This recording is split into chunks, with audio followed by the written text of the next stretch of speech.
It's the Ross Tucker Football Podcast. Oh, yeah, it is. But it's not just any Ross Tucker Football Podcast. I never do that to you guys.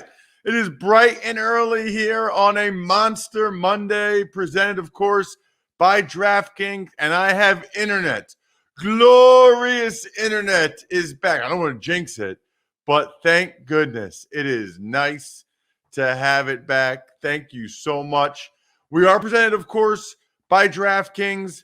Really cool conversation coming up with Kelvin Beachum. So impressed by him on and off the field. I think you guys are going to really enjoy this one. I talk all the time about the things that NFL players do off the field that most fans have no idea about. Kelvin is a great example of that. Also, wanted to get some clarity from him on the comments he made regarding Kyler Murray recently. But big fan of Kelvin and everything he's done.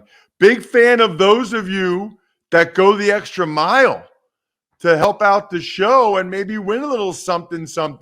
I hadn't picked the winners Thursday morning because of the internet fiasco, so I did it over the weekend. Let's pick some winners, Jack.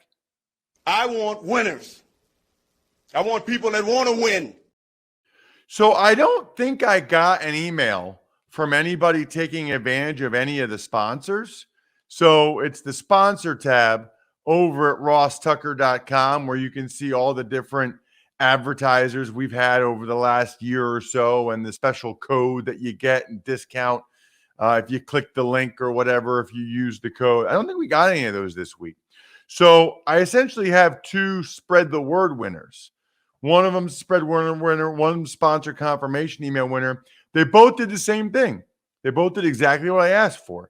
They wrote up a review on Facebook for Ross Tucker Pod, which is much appreciated. It's Josiah Becker and Christopher Barr. So really appreciate that. Josiah Becker, Christopher Barr, both did Facebook reviews last week, which is what I asked for, which is what I appreciate. So thank you so much. You guys are both winners. The next step after you're a winner, by the way, some of you guys don't carry through with the next step, is to email me, ross@rosstucker.com, and let me know if you want a press pass or a picture or a card. And your address, by the way. The YouTube shout out goes to Chip Franks. Chip, I think you said you wanted the shout out for your son. So email me and let me know exactly, what your son's name is and what you'd like me to say, etc. YouTube.com/RossTuckerNFL. You want to talk about something cool? You just subscribe, hit the thumbs up button, you reply to any video, and essentially say, Ross, I'm here to try to get the shout out, to be the shout out winner. And you get a personalized video from me to whoever you want it. People pay for that at Cameo. Pretty awesome. Almost as awesome as Kelvin Beachum and today's big show. The Big Show. As promised, we are joined by one of my favorite guys in the NFL. And I honestly mean, I've only talked to him a couple times, I think, before games.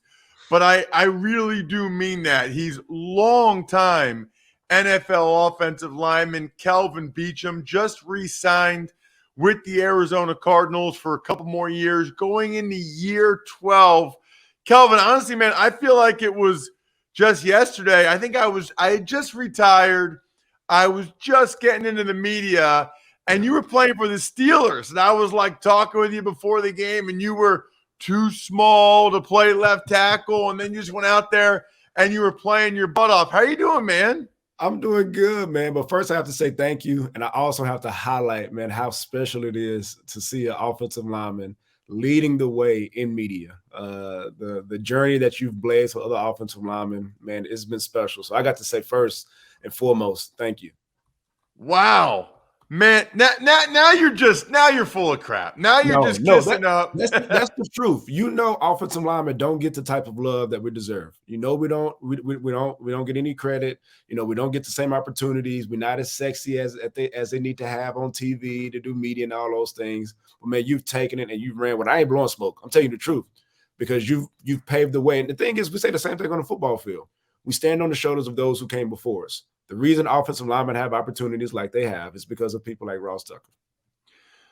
Wow, Kelvin, that means more than you know. It's funny because the two guys I always reference that I've kind of looked up to are Brian Baldinger and Mark Schlereth.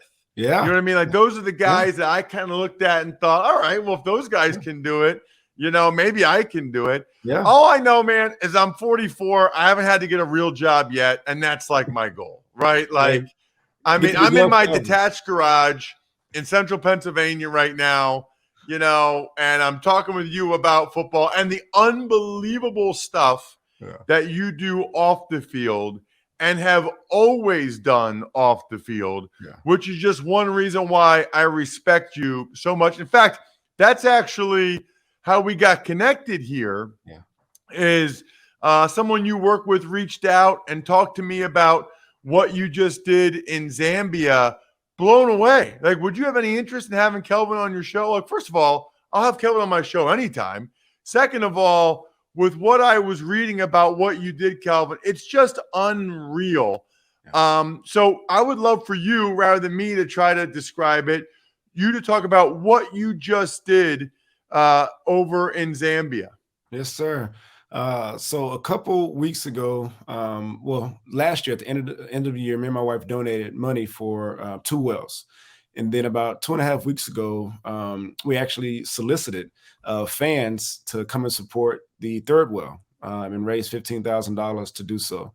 Right before we did that, we had already made the trip and we landed in Zambia and realized that we had reached that goal. So the reason for going to Zambia was to go and see how water impacted individuals there on the ground, boots on the ground, feeling the emotion, feeling the energy of the people who are actually going through the thing that we talked about. So it just wasn't throwing money at a situation, but actually going and seeing what was actually going on. So got to see the impact of water and the impact of just one well. So one well produces about 28 gallons of water per day, which services about 300 families, 300 people a day, and got to see how that water impacted individuals. Got to see for those who didn't have water, how far they had to walk. And on average, kids and women have to walk about 6 kilometers a day to go and get water, which is in essence about 3 miles.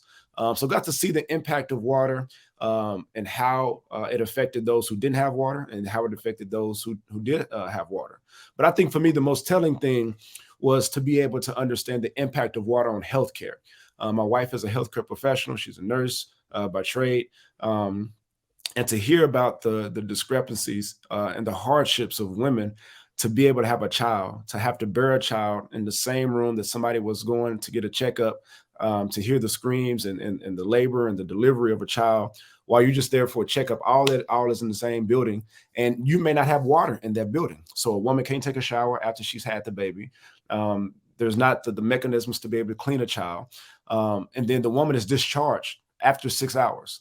And again, they have to walk everywhere. This is no, hey, I get in the car, I get rolled out in a wheelchair and somebody drives me home. No, you get the baby, not clean. You haven't showered. You haven't had a chance to rest. You get the baby. They put the placenta in a bag or a bucket. You take the placenta and you walk back home. To hear some of those stories, man, it was impactful, and it was well worth the trip to go learn. To be honest with you. I'm going to have, I don't often do this. I'm going to have my daughters listen to this episode because one of the things I'm trying to impart upon them is just how fortunate they are and how a lot of people live different lives and have harder lives than they do. And whether that's locally, United States or Pennsylvania or whatever, but, I think most people in the United States, Kelvin, probably have no idea of the water issues that they have over in Africa and just how much of a problem that is for them. Yeah. I mean, the thing is, I think, what part of Pennsylvania are you in? You said central Pennsylvania. Yeah, like Harrisburg, Hershey. Okay. I'm from closer to Philly, but I live in the state capital now. Okay, I think does Allegheny run that far down? So Susquehanna River is the big river that comes right through the middle of the city. Yeah. Yeah. So in essence, you would be telling your daughter to go to that river, get a bucket from that river, put it on her head, and walk back home. when you put it in that context and realize that that's what families have to do. And you know how many ships and stuff go up and down that river, but that's the drinking water that many of these families have there, in that area. And that river is not that big. So it's really a pooling of water that they're going to go and pool their water from. And one of the families we went in and saw, this woman, Susan, she walks down, down a hill. I mean, she showed us her knee. Looked like an MCL was torn off the bone. I mean, it's really swollen. But she walks down, to grab water, and the pooling of water that she's grabbing water from, a cow fell into that water source, a dead cow. So they had to pull that dead cow out, and that is the water that they're drinking. So to realize again some of the hardships of folks until you see it, and again, you hear about the stories or you see it on TV, and you hear those things, but to actually go and see some of the hardships, folks living here in poverty. I mean, they're living in a palace compared to some of the folks there in Lusaka, Zambia. That is unbelievable. I don't know if there is any way that they can, but is there some way that my listeners could get involved somehow, Kelvin? For sure, man. The thing is you can go to worldvision.org. There are a number of ways in which you can get involved. If you can't get there, which I know that is hard to get there, there are ways to support. You can support monetarily. You can support with gifts in kind. You can pray, which, I think that's something that anybody can do. But I think it's the ability to realize and just, I think, utilize the perspective of how good we have it here in America. This is a great country. We have people who fight for our needs and fight for the ability to have the great life that we have here in America.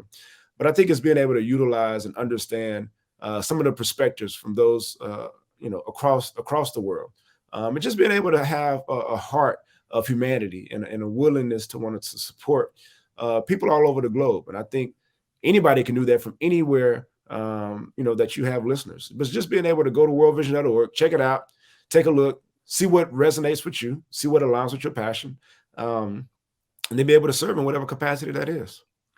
And you can, in particular, go to worldvision.org/Beachum, Beachum. And if you forget that, just follow or go to Kelvin's Twitter profile page at Kelvin Beachum, Beachum Jr., because he's got the link right there at his profile page. So anyway, I'm amazed by the stuff you do off the field, always have been, Kelvin. And then on the field, it's funny, because everybody always talks about, the quarterbacks and Brady and whoever, Mahomes, totally get it. Yeah. But playing 7 years, and I was primarily a swing guy. I think I started 25 games, played in 45. I always say the guys that I look up to, the guys that I don't want to say idolize, but the guys that I really look up to, any guy that played O-line, D-line for 10 plus years and lined it up every week, over 100 starts, just the physical and mental toughness and fortitude and good fortune, quite frankly, that right. takes is unbelievable. I mean, Kelvin, the last 8 years, 15, 16, 16, 13, 16, 15, 17 starts. You have started 147 games in your 11 years in the NFL, and you're still going. You're going into year 12. Was there any thought in your mind at all of, 11 years, I made pretty good money, I want to do this off the field stuff? Or did you know as soon as the season ended that you wanted to keep playing? There was never a doubt in my mind that I was going to continue playing. There are still some things I need to prove, still some accomplishments and goals and aspirations that I want to be able to accomplish. And I haven't been able to do those things yet. And those things take time. But I'm willing to put the time in. But I think more than anything, man, I'm in love with the process. I really do enjoy the process. I enjoy the process of getting ready to play football. I enjoy the process of getting the body and the mind ready to play football. It was so funny. I was in the weight room yesterday, and I was just like, man, it's time to play football again. It's to that point, the draft is starting to come. So, we're finna start to go back in the building. And I think for me, and my wife will say it too, it's like my attitude starts to change in a way. I'm a little bit more direct. I'm a little bit more snappy. And I think for some, they may enjoy that, wives, they have their ways about saying those things, but she talk about PMSing and I talk about football. She was like, well, when football comes, that's your PMS time. Like, it's just a way in which, you just turn and you change. But I enjoy that change that happens as the year progresses. As we get ready to kind of, ramp up into training camp, and as we get ready to ramp up into the season, and I enjoy that process. Football on some days is the icing on the cake, but the process is what I enjoy the most. It's funny that you say that because my wife, it's been a long time for me now, but she used to, like, as we got closer and closer to training camp, she could tell that I don't know if it was like anxiety or like the buildup or knowing what was about to happen. I mean, this is back when training camp was hard, bro. It was like, she could just tell I was starting to get like mentally ready for it. What are some of those goals or aspirations that you still have, Kelvin? Man, for one, you want to be able to play in a Super Bowl and win a Super Bowl. That's first and foremost.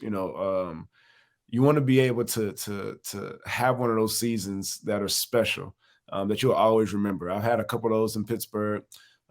We had the team here in Arizona when I first got here to make some noise and didn't execute in the playoffs.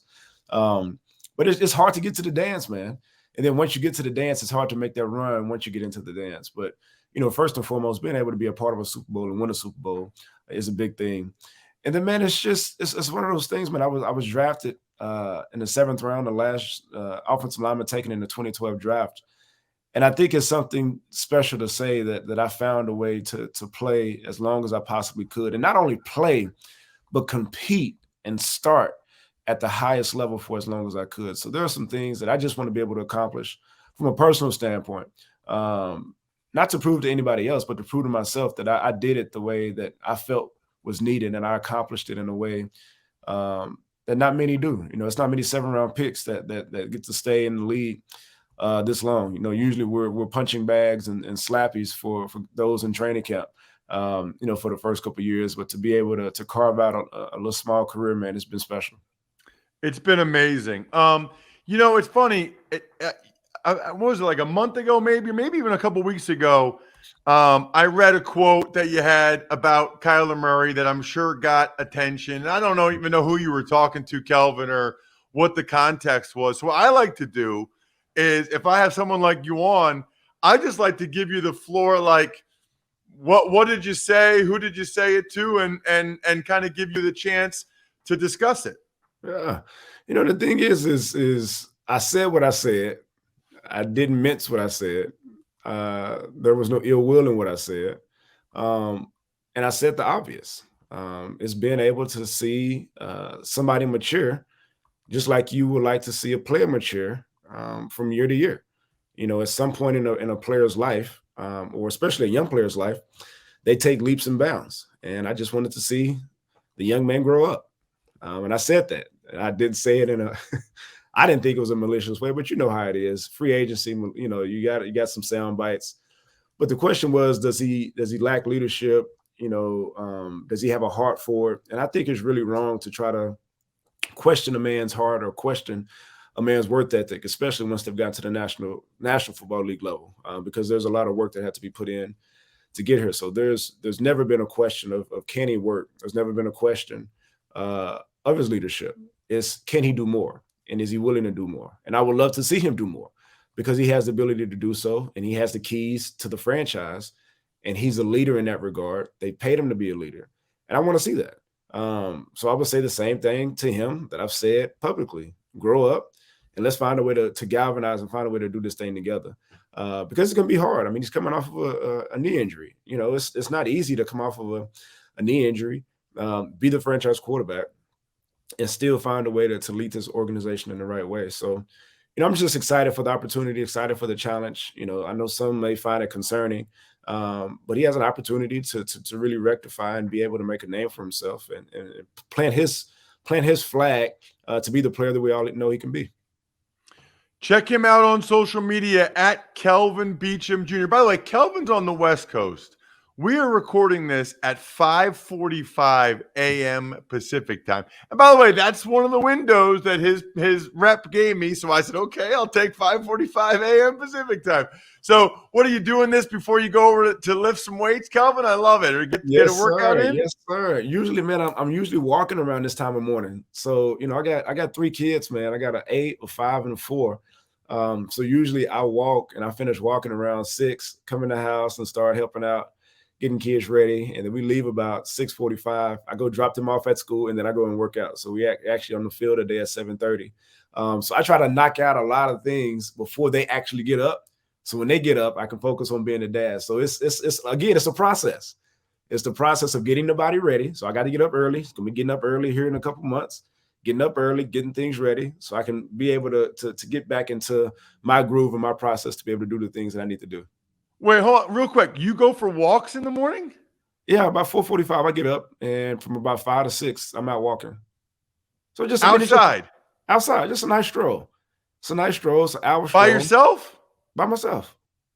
Are you listening to music, or are you on the phone? Like, what are you just it's a little meditating? Bit of both. What are you doing? Yeah, it's a little bit of both. I mean, it'll be, listen to music, listen to a podcast, knock out emails.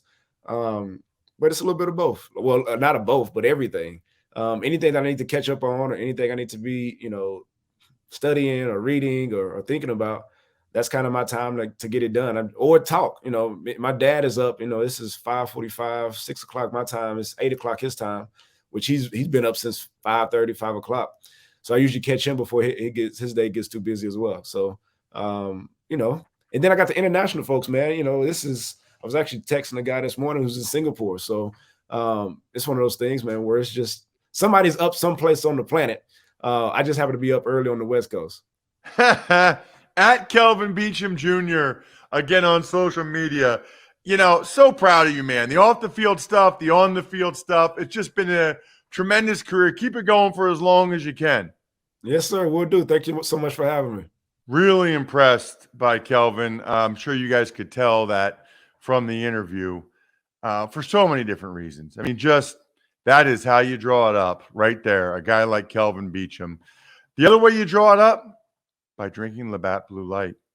A lot of things are better when we do them together. This weekend was better with my father-in-law, watching hoops, drinking Labatt Blue Lights. That's how you take things to the next level. Drink some Labatt Blue Lights with your friends. Live life to the power of we. Always enjoy responsibly. Beer, Labatt USA, Buffalo, New York. Tux Takes. All right, Ross, we'll start with Bobby Wagner, who signs back with the Seattle Seahawks on a 1-year, $7 million contract. That's kind of cool. It didn't seem like things ended on great terms last year when he left Seattle and went to the Rams in division. Then he went to the Rams and just continued to do Bobby Wagner things, which is play awesome. I mean, he has been such a good player for so long. And if you look at the moves Seattle has made this offseason, they're kind of going for it. And they got the 5th pick in the draft. I mean, they're being aggressive. They made the playoffs last year. They've added a bunch of good pieces. I think that they think they can go on a run this year. I think they think the NFC is open. Niners have quarterback issues. Eagles lost a bunch of people. Don't look now, but the Seahawks, I think that they've got a shot to make some noise. I don't know that I blame them. Tux Takes. Cowboys running back Tony Pollard officially signs his franchise tag. Very smart. Look, free agent running backs are getting at most $6.5 million a year. Tony Pollard suffered a bad injury in the playoff game against the Niners. You get a chance to get over $10 million for 1 year at that position, coming off a big injury, you got to sign that thing if you're Pollard. Very smart move by his agent. Tux Takes. The Giants signed wide receiver Jamison Crowder and cornerback Amani Oruwariye. Nice, Jack. Now, would you have known that, or me spelling it out phonetically in the notes? Is that what did it for you? Honestly, I didn't even trust your notes because sometimes people pronounce things differently. I went and watched a YouTube video and I just wrote down phonetically the way I can interpret it, how an announcer said it. So that's how I did it. And by sometimes people pronounce things differently, you mean sometimes you pronounce names wrong? Yes, but like if somebody puts like OH, like they could think it's O or OO. Like people sometimes interpret like phonetic pronunciations differently in my How eyes. do you spell ooh? Ooh, no. It's Ooh is OOH. OOH, two Yes. O's. Yes, but sometimes people might not realize that. So I've learned you can't trust anybody. You got to know exactly what you know. So I had to do some research of my own to clarify. All right. I respect it. Separations in the preparation. So the Crowder I like for the Giants. I've always thought Crowder's good. And you get him in the slot there. Now, it seems like the Giants have a bunch of slot receivers, but that's okay. You know, those guys have all had issues staying healthy. So make sure you have one that's ready to go every week for Daniel Jones. And Oru Warrior did some good things during his time at Detroit. They just felt like they had upgraded. Tuck's Takes. The NFL sends out a memo regarding Ken Francis and Lamar Jackson, who is not a certified NFLPA agent. So I think I'm going to make this, Jack, my Labatt Blue Light take of the week. The pristine Canadian Pilsner, by the way. Enjoy your beers together so you can live life to the power of we. Always enjoy responsibly. Beer, Labatt USA, Buffalo, New York. I'm totally fine without having an agent if you're Lamar Jackson. But then you can't have some guy that's not an agent calling teams on your behalf. I mean, you can't have it both ways. And by the way, Lamar Jackson could easily negotiate with agents to have someone represent him for at most 1%. Easily.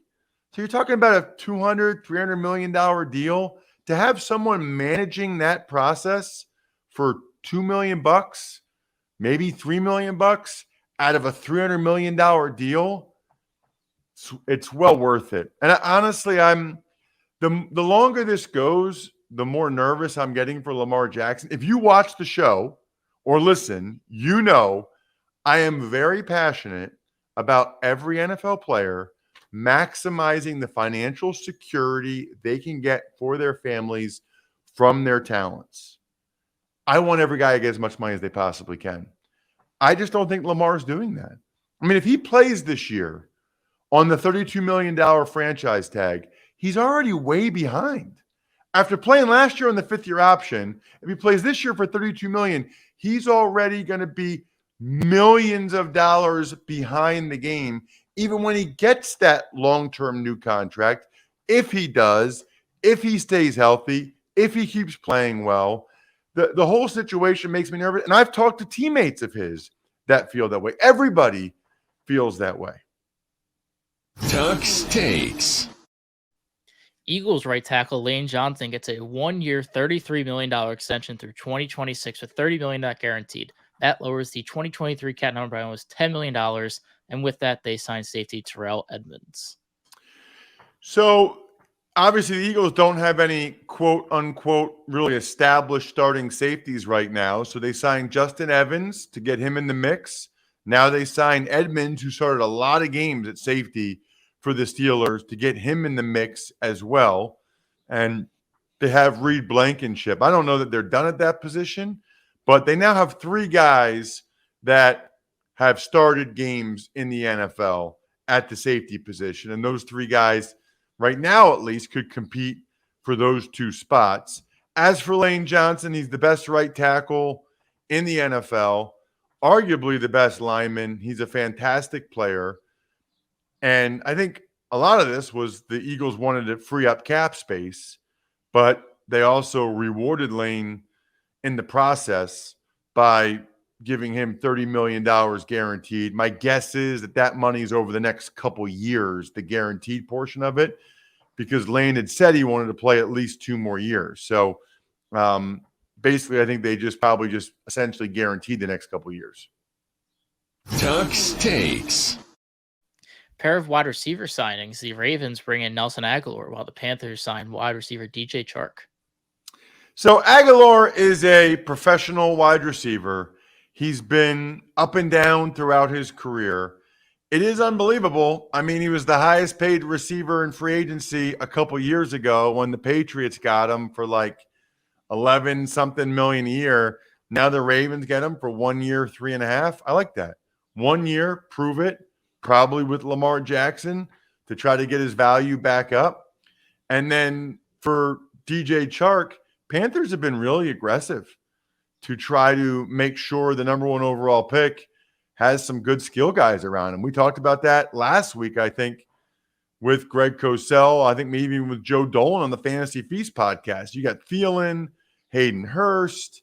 You've got Miles Sanders. Now you have DJ Chark. I mean, they got very respectable, good players now all around this number 1 overall pick quarterback who most people still believe will end up being CJ Stroud. We're doing the college draft today, tight ends. It's an awesome, awesome draft for tight ends. So make sure you check out today's college draft podcast. You should be watching or listening to all of them. But listen, we're a month away from the draft. Exactly, I think. Shout outs, by the way, Pizza Boy Brewing, Sporticulture, HumanHeadNYC.com, SteakhouseSports.com, Go-Bengals.com, Evergreen Economics, BackOfficeScheduler.com, and MyFrontPageStory.com. Mother's Day will be here before you know it. It's already obviously the greatest birthday or wedding or anniversary gift. Get ahead of the game for Mother's Day or Father's Day. Just go to MyFrontPageStory.com. Get your story in the works and the mix now. Then you don't have to think about it. Just get it off your plate. Promise you, your mom would absolutely love it. I think we're done here. Thanks for listening to the Ross Tucker Football Podcast. Make sure to also subscribe to the Fantasy Feast, Even Money, Business of Sports, and College Draft. All available at Apple Podcasts, rosstucker.com, or wherever podcasts can be found.